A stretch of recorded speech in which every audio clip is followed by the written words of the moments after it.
A lot of times you weren't sure what was happening, because communications wasn't the best sometimes because you didn't know what was happening when you're out there or what we were doing. We're doing flight ops all the time. We just know once we got the port, you can blow some steam off. The bicentennial was probably the best. In fact, the last two cruises weren't that bad. No, I actually learned a lot more the last cruise, and just find all the guys that come on new, and then you know that you're over them because you're their boss for a while. I had first class I thought I'd never see again. I'm in San Diego, reserve unit, and he was Bob Tuttle was his name. He was a black guy. He borrowed my car all the time, and he always did this too. And I'm going down saying about Jersey. There's this chief down there, and he's doing that. There's no way it was him. I hadn't seen him. This was '83. I got out in '77. It's the last time I saw him. He was then the chief engineer on the Fox. He was a senior chief. We had one officer that I did not get along with because he just kept making us have field days left and right.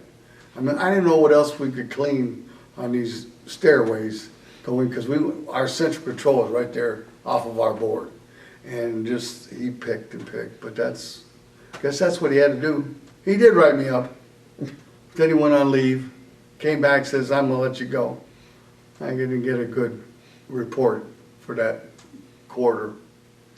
But most chiefs were, as long as you did your job, you never had trouble. And if you needed something, they would. Officers were pretty cool. Like I said, our last command, the last two were great. Our first command wasn't, no. Our chief engineer was just, nobody liked him. Engineering was, he just, But, distribution, chiefs were all good, first class. As long as you didn't do nothing wrong and get in trouble. No, it was just like going to work. Sometimes you don't like what you do, and then you do, But we were right beside the HS-7 squadron, and just before I left there, I got permission to go on a helicopter ride. We were going to go out for, they go do the whatever support for the aircraft and stuff. We were out there for a while.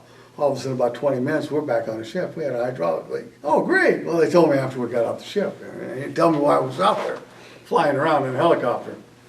But I got one of the guys to finally take a picture, because we were actually going out there because of some Russians were refueling. And they refuel from the bow to the stern. They don't sidewise like we do on our replenishments. So he got me some pictures finally.